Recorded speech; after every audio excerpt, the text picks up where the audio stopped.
언젠가 제가 그 텔레비전을 보고 있었는데요. 이런 장면이 있었습니다.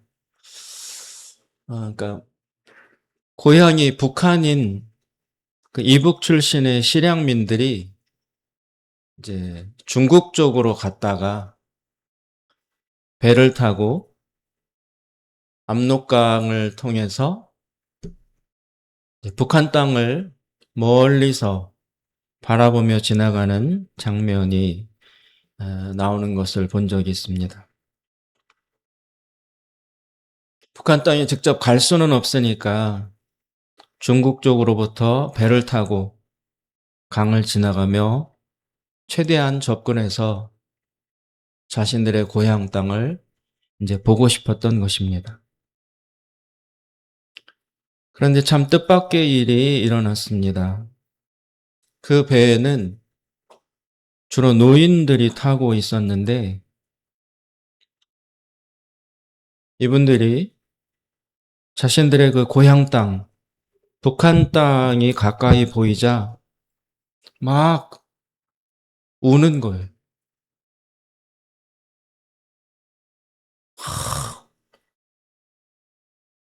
굵은 눈물을 철철 흘렸습니다. 게다가 그분들의 입에서 눈물과 함께 터져 나오는 소리는 더 충격적이었습니다. 엄마. 머리가 하얗게 새고 손자 손녀들도 주렁주렁 달린 7, 80을 넘긴 할아버지들인데 그들은 그 순간 마치 어린아이처럼 소년들처럼 굵은 눈물을 떨구면서 엄마, 엄마, 어머니 그렇게 발을 동동 구르면서 아이처럼 부르짖는 것이었습니다. 그 어릴 때 고향 땅을 떠나오면서 마지막 보고 헤어졌던 북에 남은 어머니를 수십 년의 세월이 흐른 지금 자신들이 그 옛날 헤어졌던 어머니보다 더 많은 나이 그런 노인이 되었음에도 불구하고 그 어머니를 한이 없는 어린아이가 되어 외쳐 불렀던 것입니다. 그 유태인의 속담 중에 이런 말씀이 있습니다. 하나님은 모든 곳에 계셔 줄 수가 없어서 어머니를 만드셨다.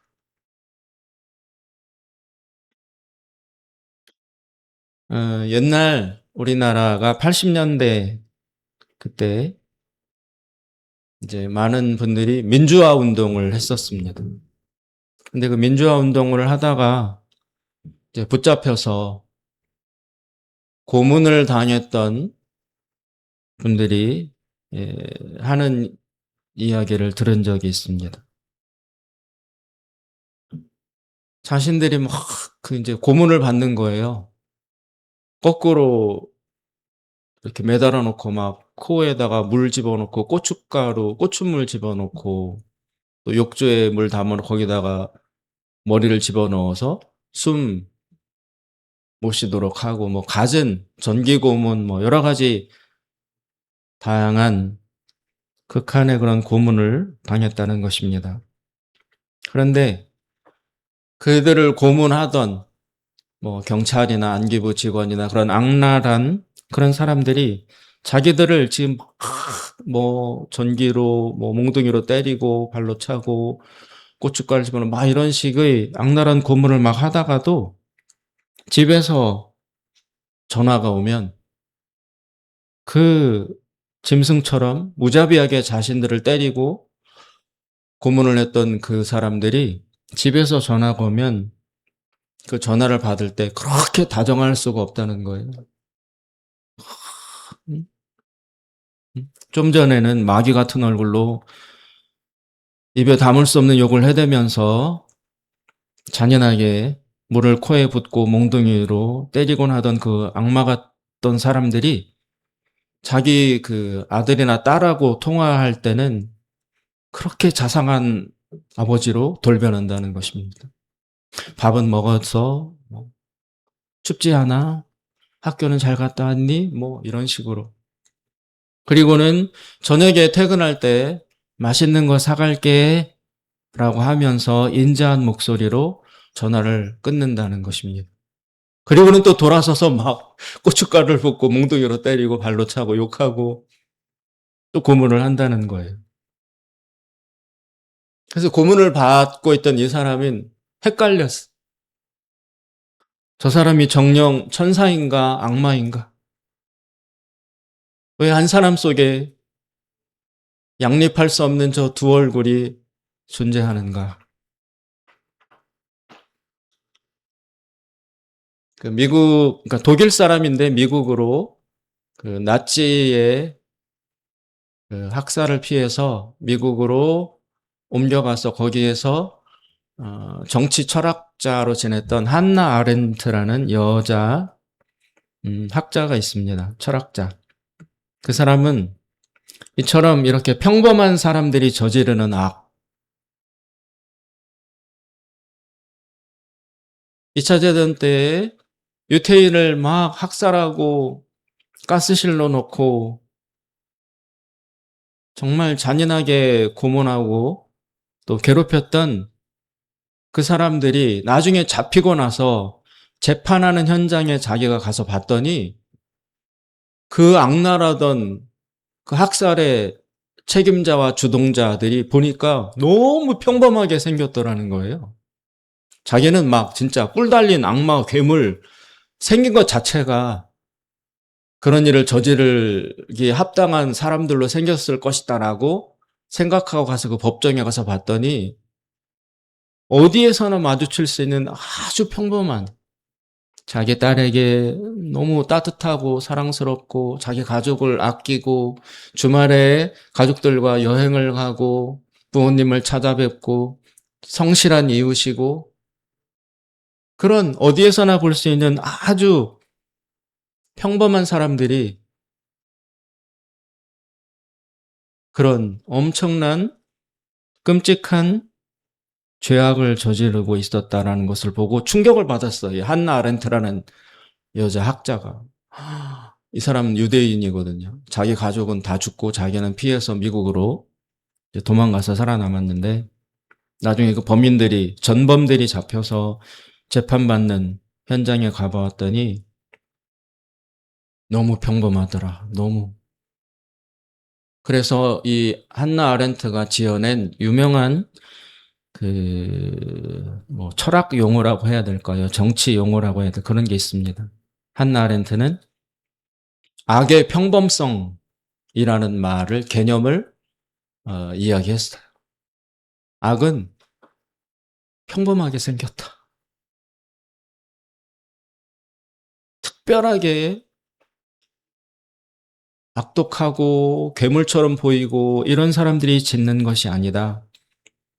우리 주변에 너무나 평범하게 생긴 사람들이 상상 못할 죄악을 태연히 저지를 수 있는 것이다. 누구에게나 다 그 엄청난 악의 가능성들이 다 속에 숨어 있다. 겉으로 드러나지 않았을 뿐이다.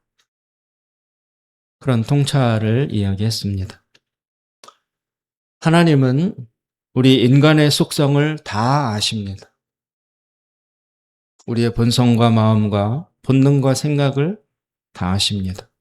그래서 오늘 하나님이 인간에 대해서 말씀하십니다. 11절에 보시면 이렇게 말씀하십니다. 너희가 악한 자라도 좋은 것으로 자식에게 줄 알거든. 모든 부모는 심지어 악인이라도 자기 자식에게는 한없이 관대해지고 아낌없이 내어주고 모든 것을 용서해주고 모든 것을 포용해 줍니다.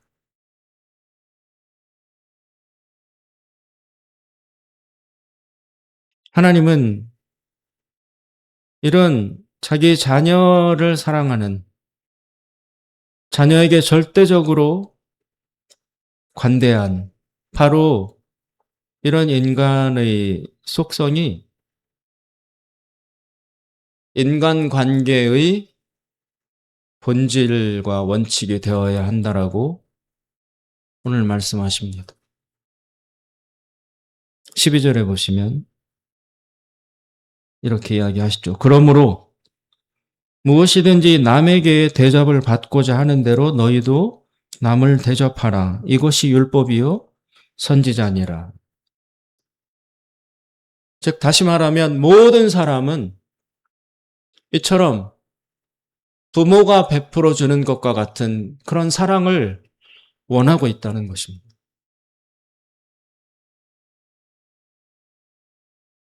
나 역시 그러하다는 것입니다. 그리고 너 역시 그러하다는 것입니다. 그리고 그도, 그녀도, 세상의 모든 사람은 이처럼 조건 없는 사랑, 부모로부터 베풀어지는 진실하고 따뜻한 그런 사랑과 용납을 모두 원하고 있다는 것입니다. 나 자신도 남에게 그런 사랑을 받기를 기대하고 있다는 것입니다. 그러므로 나도 그러하니, 그리고 너도 그러하니, 다른 사람에게 그들이 받기 원하는 그런 사랑을 먼저 주라고 말씀하십니다. 자식에게만 그 사랑을 주지 말고 그런 사랑은 모든 사람들이 받기를 기다리고 있으니 자식을 넘어선 다른 사람에게도 그런 사랑을 베풀어 주어라. 이것이 바로 성경이 가르치는, 하나님이 가르치셨던 율법과 구약시대에 외쳤던 선지자들의 가르침의 핵심이다. 그리고 곧 예수님이 와서 동일한 말씀을 지금 하고 계시는 거예요. 하나님의 말씀은 일관성이 있다는 것입니다. 구약 따로 신약 따로가 아니고 옛날에 한 말씀 다르고 지금 하시는 말씀이 다르지 않다는 것입니다. 처음부터 예나 지금이나 하나님은 오직 한 가지, 하나님도 그러셨고 구약도 그랬고 신약도 그렇고 예수님도 그렇고 동일한 말씀을 하고 계시다. 그것이 무엇이냐? 서로 사랑하라. 이웃을 사랑하라. 그리고 그 사랑은 어떤 형태가 되어야 하느냐? 바로 당신 자녀에게 주고 있는 사랑, 그것이다. 그것을 이웃에게, 친구에게, 옆 사람에게 그 사랑을 베풀어 주어라. 이것이 바로 하나님과 예수님의 공통된 가르침이다, 말씀이다라고 이야기하고 계시는 것입니다. 이런 배경하에서 오늘 본문의 앞부분을 이해해야 합니다. 1절에 보니까 비판하지 말라. 비판하지 말라고 하십니다. 비판을 좋아하는 사람은 한 사람도 없습니다. 모두 사랑받기를 원합니다. 모두 칭찬받고 인정받기를 원합니다. 마치 어린아이가 부모에게 완전한 용납과 격려와 절대적인 축복만을 바라고 있듯이 모든 사람이 다 그런 용서와 사랑을 기대하고 있다는 것입니다. 그러하니 그들이 원하고 있는 그것을 네가 줘라. 다들 그런 사랑을 기다리고 있지 않느냐? 그러니 하나님이 직접 하늘에서 내려와서 그 사랑을 주십시오라고 하지 말고 네가 아버지의 마음으로, 어머니의 마음으로, 그 사랑의 마음으로 그들에게 하나님을 대신하여 사랑을 주라. 그런데 사람들은 정반대로 하고 있지 않습니까? 칭찬 대신, 사랑 대신 원망과 비판과 혹독한 비난을 서로 주고받고 있습니다. 그래서 예수님은 비판하지 말라.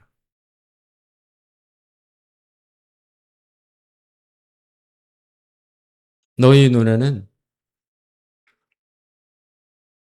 이런 게 대들보죠. 이런 게. 여러분. 그 기둥이 있고 그 기둥을 이어줘서 집에 그 중심을 바치는 이런 걸 대들보라고 하는데 너희들의 눈에는 이런 대들보가 들어있어. 너만 모르지. 그런데 그 대들보가 박혀있는 눈으로 다른 사람 눈에 들어있는 조그만한 티끌 그걸 보고 비판하고 지적하고 비난하고 탓을 하고 있느냐.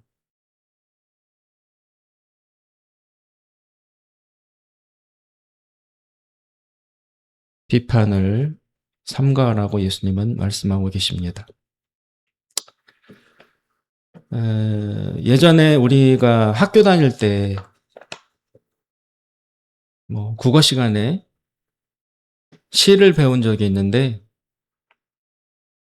그 시 중에 그 시를 쓴 시인 중에 박목월이라는 시인이 계셨습니다.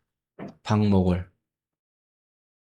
그 목월이 본명은 아니고 목월은 자기가 이제 좋아하는 사람 수주 변형로라는 사람의 그 숫자에서 나무목을 따고 어디에서 다발자를 따서 목월이라는 자기 나름의 호를 만들었는데 그게 이제 박목월이라고 이제 이름처럼 사람들에게 이제 필명이 되어서 알려진 것입니다. 시를 참 잘 써서 많이 알려져 있습니다. 그래서 이런 말들이 있습니다. 북에는 소월, 남에는 목월. 북한에는 김소월이라는 시인이 있고 남쪽에는 박목월이라는 시인이 있다. 이런 말이 돌아다니기도 했었습니다. 그런데 이 박목월 시인의 그 아들이 계신데 이 아들은 서울대 국문과 명예교수님이세요. 박동규 교수라고 박목월 시인의 장남이었습니다. 그런데 이 박목월 시인이 자기 어머니의 말 한마디로 자신의 인생이 만들어졌더라고 고백을 하는 이야기가 있습니다.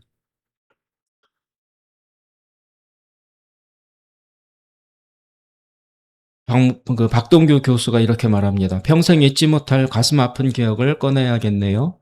어머니의 말 한마디가 저의 인생을 만들었습니다. 그날을 잊지 못합니다. 어떤 일이 있었냐면 초등학교 6학년 때 6.25 전쟁이 났습니다. 아버지, 즉 박목월 시인은 한강을 건너 남쪽으로 내려가셨고 여동생은 5살, 남동생은 젖먹이였습니다. 이북에서 인민군 치하에서 한 달 넘게 견디다가 더 이상 견딜 수 없어서 이 가족은 아버지를 찾아 남쪽으로 내려가기로 했습니다. 그래서 일주일 동안 북한에서 걸어서 내려와가지고 겨우 경기도 평택 옆에 바닷가 마을에 들어가게 되었습니다. 그런데 전쟁통이라 그런지 인심마저 너무 흉흉해져서 사람들이 자기 집 헛간에도 재워주지 않았대요. 그래서 어느 집 흙담 옆에 가만히 2장을 펴고 잠을 자야 했습니다. 어머니는 어린아이들 얼굴에 밤이슬이 내릴까봐 보자기를 씌워 주셨습니다. 13살인 장남, 즉 이 박동규 교수가 어릴 때 그 장남이 근처의 개천에서 잡아온 새우와 흙담에 늘어진 호박잎을 따서 섞은 죽으로 빈 배를 채워야 했습니다. 그 흙담집 주인은 잎을 너무 많이 따서 호박이 자라지 않는다고 어머니와 아이들을 쫓아냈습니다. 어머니는 어린 것들을 껴안고 한참을 우신 후에 우리 다시 서울로 돌아가서 아버지를 기다리는 게 낫겠다고 하셨습니다. 그리고 그 다음날 어머니는 신주처럼 아끼던 재봉틀을 팔아서 쌀로 바꾸어 오셨어요. 그래서 쌀자루는 끈을 메어서 장남이 지고 어머니는 보따리를 이고 어린 자식들 손을 잡고 다시 서울로 발걸음을 돌렸습니다. 그런데 한참을 걸어가고 있는데 한 30살쯤 되어 보이는 청년이 따라붙었습니다. 그리고는 다가와서 이 아들에게 13살 아들에게 그 너무 무거워 보이니까 자기가 대신 쌀자루를 들어주겠다. 이렇게 말을 하면서 그 자루를 건네받아서 지고 걸어갑니다. 이 박동규 교수 어린 13살의 이 아들은 고마워서 절을 하고 쌀자루를 건네주었습니다. 그런데 이 청년이 어찌나 그 걸음이 빠른지 어머니를 돌아볼 틈도 없이 그 청년 따라서 막 이 아들도 쫓아가야 됐어요. 너무 빨리 가기 때문에 막 따라가는 거예요. 한참을 걸어가다가 양쪽으로 갈라지는 길이 나왔어요.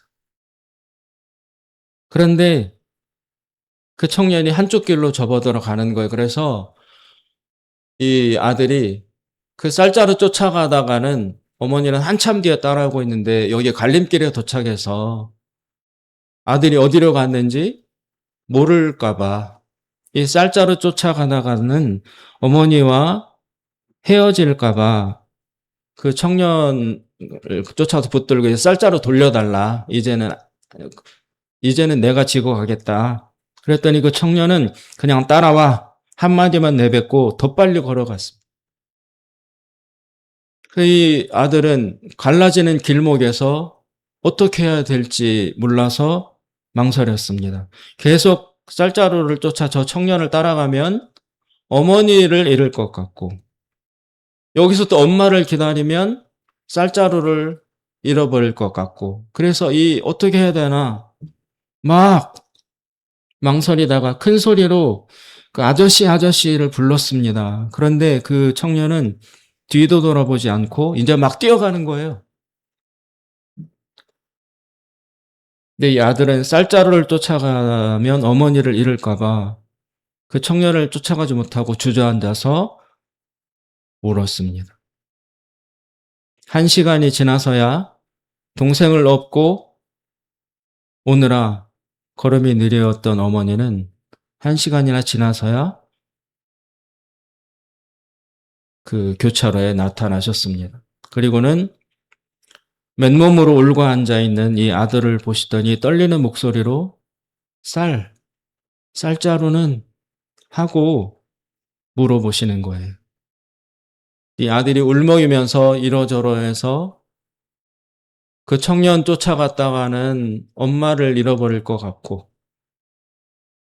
엄마를 기다리다 보면 쌀자루는 잃어버릴 것 같고 그래서 어찌할 수 없어서 엄마를 잃어버릴 수가 없어서 여기 앉아서 이렇게 엄마를 기다리고 있는 것이다라고 말을 했습니다. 그랬더니 어머니 얼굴이 노랗게 변했어요. 한참 동안 말이 없던 어머니가 그 다음에 어떻게 했느냐. 여기가 중요합니다. 그 어머니는 이 아들의 머리를 가슴 깊이 껴안고 울기 시작했습니다. 그리고는 이렇게 말씀하셨습니다. 내 아들이 영리하고 똑똑해서 엄마를 잃지 않은 거야.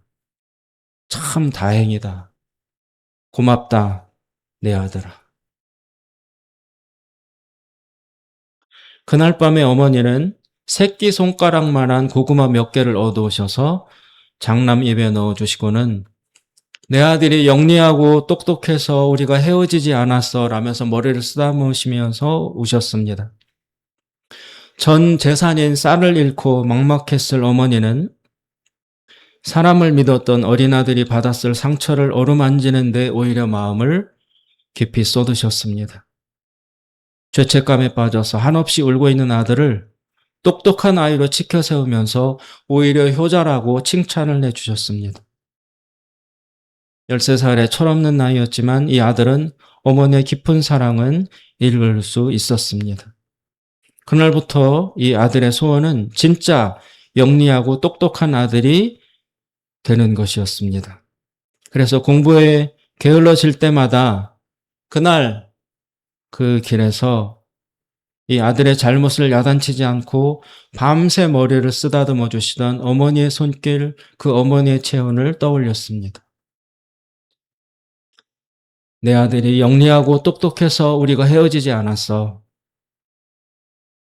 전쟁 끝나고 아버지를 다시 만났을 때 자식을 잃어버리지 않은 엄마가 되게 해주어서 고맙다. 내 아들이 똑똑해서 엄마를 살린 거야. 결정적인 순간에 어머니의 이 한마디가 아들의 인생을 만들었습니다. 지혜롭고 따뜻했던 어머니는 이 소년의 정신적인 지주가 되었습니다.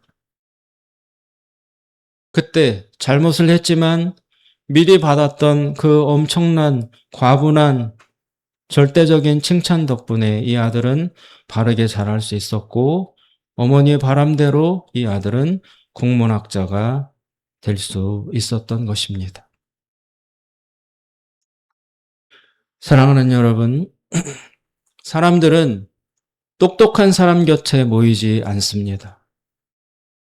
사람들은 따뜻한 사람 옆에 모입니다. 오늘의 우리 예수님의 말씀, 비판하지 말라.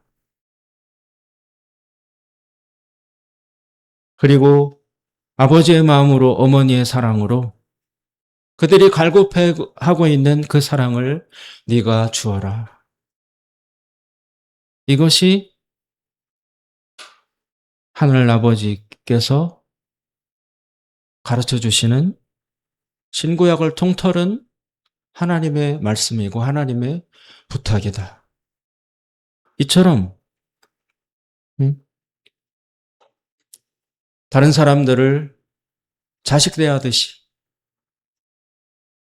내 아들 내 딸한테 하듯이 다른 사람들에게 대하면 그렇게 하는 사람이면 그들이 구하면 하나님은 주실 것이요. 그들이 찾으면 찾아낼 것이요. 그들이 문을 두드리면 그들에게 문을 열어 주실 것이다. 구하는 이마다 받을 것이요. 찾는 이는 찾아낼 것이요. 두드리는 이에게는 열릴 것이니라. 우리가 이런 사랑으로, 이런 마음으로 이웃을 대하고 다른 사람들을 대하고 원수와 적을 대할 때, 그럴 때 하나님은 우리가 구하는 것을 주시고 우리가 찾는 것을 찾게 해주시고 우리가 두드리는 문을 그럴 때 우리 하나님은 열어주시는 것입니다. 사랑하는 여러분, 비판하지 말고 아버지의 사랑과 어머니의 눈으로 우리 그렇게 우리 주변의 사람들을 사랑하며 삽시다. 그러면 그 길이 형통하고 하나님의 사랑으로 밝아질 것입니다. 기도하겠습니다. 비판한 대로 비판받을 것이니 남을 비판하지 말아야 합니다. 형제 눈의 티를 빼주려 하기 전에 내 눈의 들보를 먼저 빼야 합니다. 남에게 대접받고자 하는 대로 남을 대접해야 합니다. 그러면 구하고 두드리고 찾을 때 하나님이 좋은 것을 주실 것입니다. 하나님 아버지 감사합니다. 예수님의 이름으로 기도드리옵나이다. 아멘. 우리 다 같이 자리에서